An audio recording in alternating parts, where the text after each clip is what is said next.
कुसुमताई सायलीला सांगत असते, बघितलंस ना ती प्रिया कशी वागली ते तुझ्याबरोबर, सगळ्यांसमोर असा अपमान केला तिने ते. इथे सायली म्हणते हे तर गृहीतच धरलेलं ना ती अशीच वागेल म्हणून. इथे सगळेजण बाहेर वाट बघत असतात, बोलत असतात की हे काय झालं आहे म्हणून. तेव्हा प्रिया तिकडे खूप चिडलेली असते आणि सायलीला शिव्या घालत असते. प्रताप, रविराज सगळेच बोलत असतात आणि कल्पना की इकडे सायली आलीच कशी हेच कळत नाही. इथे प्रिया म्हणते हो ना, मी तुम्हाला सांगितलं होतं ना ती खूप पोचलेली आहे म्हणून. इथे सगळेजणच विचार करतात की असं कसं झालं. आणि इकडे कुसुमताई तिला फोन येतो चैतन्याचा आणि ती सायलीकडे तो फोन देते. इथे चैतन्य म्हणतो, सायली वहिनी तुम्ही कुठे आहात? इकडे आम्ही नाशिकला आहोत, तुम्ही येणार होतात ना, काय झालं त्याचं? कारण चैतन्याला तर काही माहितीच नसतं की इकडे सायली आणि कुसुमताई नाशिकला पण आल्या, डान्स पण झाला. हे सगळ्या गोष्टी सायली चैतन्याला सांगते की मीच होती जी अर्जुन सरांबरोबर डान्स करवते आणि ती सगळ्या गोष्टी सांगते की कशा नाशिकला आले आणि काय काय घडलं म्हणून. इकडे तन्वी म्हणते घरच्यांना की मी आलेच म्हणून आणि ती तिथून जाते आणि ती इकडे साक्षीला फोन करते आणि सांगते तुझी माणसं काय गं जे सायलीच्या चाळीबाहेर उभी केलेली, इथे सायली पोचली आहे नाशिकला.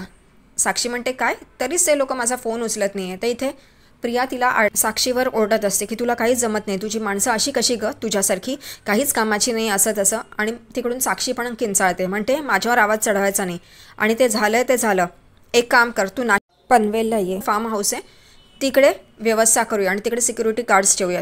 तेव्हा प्रिया म्हणते हो मी सुभेदारांना सांगते ना की महिपतच्या फार्म हाऊसवर माझं लग्न आहे, ते माझ्या गळ्यात हारच घालतील आणि माझं कौतुक करतील म्हणून. साक्षी म्हणते ते फार्म हाऊस आमच्या नावावर नाही आहे, त्यामुळे असं काही संशय येणार नाही म्हणून, आणि तू ये तिकडे, नाहीतर तुझं तू बघ म्हणून. ती म्हणते नाही नाही मी सांगते आणि साक्षी फोन ठेवून देते. इथे तन्वी विचार करते की हेच बरोबर आहे म्हणून पनवेलला परत जायला हवं. इकडे चैतन्य म्हणतो काय तुम्ही होतात अर्जुनबरोबर डान्स करत होतात त्या, आणि मग मी अर्जुनला सांगतो ना या सगळ्या गोष्टी, का असं करता तुम्ही मला सांगायला द्या ना. ती म्हणते नको, ही माझी लढाई आहे, मी एकटीच लढेन म्हणून. मग लढ, मग चैतन्य आणि बाकीच्या लोकांची कशाला मदत घेते, लढ ना एकटी. इकडे तन्वी फोनवर बोलतच असते पण साक्षी रागाने फोन ठेवून देते आणि आता तन्वीकडे तर काही ऑप्शन नाही.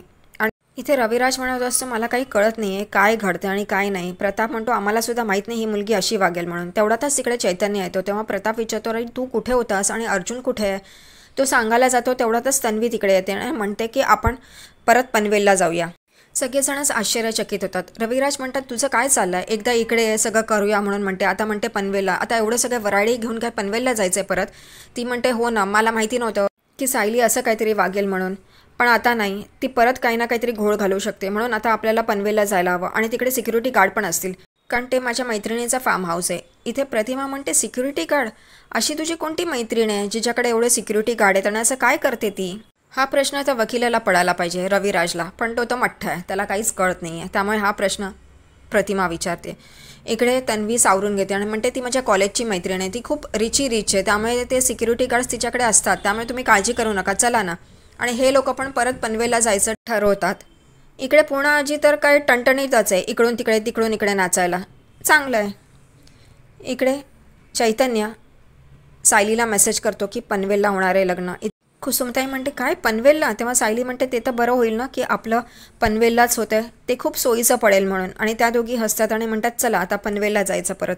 तन्वी त्या फार्म हाऊसच्या सिक्युरिटी गार्ड्सना सायलीचा फोटो देते आणि म्हणते या फोटोकडे नीट बघा आणि ही मुलगी इकडे आसपास फिरकली नाही पाहिजे, ती खूप घाबरलेली असते. आणि वरून हे सगळं नागराज बघत असतो आणि त्याला प्रियाचं हे असं वागणं बघून खूपच आश्चर्य वाटत असतं. तो म्हणतो काय ही मूर्खपणासारखं करते, कळत नाही आहे. इकडे चैतन्याला सायलीचा फोन येतो आणि ती म्हणते की मला ह्यांना बघायचं आहे, त्यामुळे मी तुम्हाला थोड्या वेळाने व्हिडिओ कॉल करीन, तेव्हा तुम्ही मला ह्यांना दाखवा, मी ह्यांना बघितलं नाही आहे, मला हळदीच्या ह्याच्यात त्यांना बघायचं आहे म्हणून. तो म्हणतो ठीक आहे.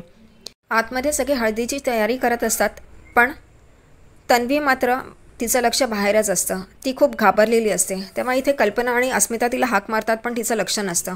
शेवटी अस्मिता तिला ओढते आणि म्हणते तुझं लक्ष कुठे आहे, तू अजून तयार नाही झाली. तर ती म्हणते मला 5 मिनटंच लागतील म्हणून आणि ती तिथून निघते. तेवढ्यातच नागराज तिला पकडतो आणि तिला म्हणतो मला तुझ्याशी बोलायचं आहे, चल म्हणून.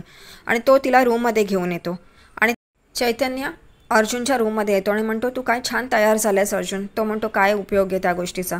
चैतन्य मुद्दामून त्याला एक गोष्ट सांगतो की पिक्चरची आहे की एक जोडपं एकमेकांवर खूप प्रेम करत असतो पण घरच्यांमुळे ते दुसऱ्यांशी लग्न करतात आणि ती हिरोईन खूपच खंबीर आणि निर्धार असते. ती त्या लग्नाच्या वेळेला ऐन वेळेला येते आणि त्यांच्या दोघांचं लग्न होतं. तेव्हा अर्जुन म्हणतो हे पिक्चर आहे, रिअल लाईफमध्ये हे होणार नाही आहे.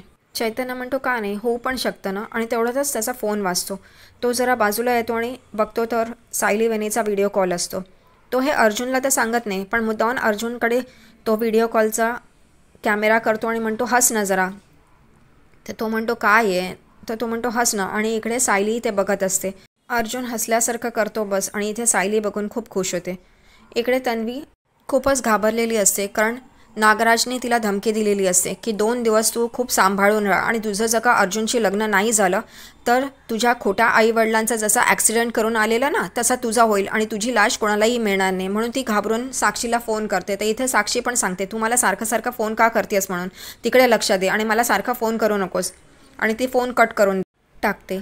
इकडे अश्विन ते कमळ घेऊन येत असतो, तेव्हा तो चैतन्याला हाक मारतो हात लावायला म्हणून. इथे चैतन्य म्हणतो हे कमळ कोणासाठी आहे. तेव्हा अश्विन म्हणतो की ह्याच्यात तन्वी बसणार आहे. तेव्हा चैतन्य हळूच बोलतो की चिखलात कमळ उगवतं, पण इथे त्या कमळातच चिखल उगवणार आहे. आणि इथे अश्विन म्हणतो काय बोललास तू. तर चैतन्य गप्प असतो. अश्विन म्हणतो मला कळलं आहे तू काय बोलतोयस, तन्वीसाठी तू हे सगळं बोललास ना, पण एक लक्षात ठेव ती सायली वहिनी. आणि एकदम चैतन्य अश्विनकडे बघतो, तेव्हा अश्विन परत सावरतो आणि म्हणतो ती मुलगी या घरात येणार नाही, या घराची सून बनणार नाही, पण तन्वी या घराची सून बनतीये, त्यामुळे तू हे लक्षात ठेव. काय बोलतोय, त्याच्यासाठी सायलीने काय केलं हे त्याला लक्षात नाही या मूर्ख माणसाला. चैतन्य काहीच बोलत नाही, तो फक्त म्हणतो बरोबर आहे करून. इथे अश्विन दुसऱ्या माणसाला बोलवून ते कमळ स्टेजवर घेऊन जातो. इथे हळदीचा कार्यक्रम सुरू होतो. एका कमळात तन्वी बसलेली असते आणि दुसऱ्यात अर्जुन बसणार असतो. सगळेजणच इकडे अर्जुनची वाट बघत असतात, पण तन्वी खूपच बेचैन होते. तन्वीला वाटतं की अर्जुन येईल की नाही, म्हणून ती उठून जात असते. तेवढ्यातच इकडे कल्पना तिला म्हणते बस तू उठू नकोस, जाऊ नकोस कुठे. आणि तेवढ्यात अर्जुन तिकडे येतो आणि सगळेजणांचं लक्ष अर्जुनकडे जातं. अर्जुन पण त्या एका कमळात येऊन बसतो. इकडे कल्पना आणि प्रतिमा त्याला ओवाळतात. अर्जुन बाजूला बघतो तन्वीच्या दिशेने, तर त्याला तिकडे सायली असल्याचा भास होतो आणि त्याला वाटतं की सायलीच आहे म्हणून, आणि त्या दोघांचं आपलं वेगळंच चालू असतं. इकडे तो हात त्या दिशेने करतो सायली समजून, पण इकडे तन्वी असते आणि तन्वी आणि तो हात दोघांनी हात पकडलेले असतात. आणि सगळे खुश होतात की अर्जुननी हे लग्न मान्य केलेलं दिसते आणि ते दोघंजणं एकत्र खूप खुश दिसतात. पण इथं चैतन्य एकदम आश्चर्याने बघायला लागतो.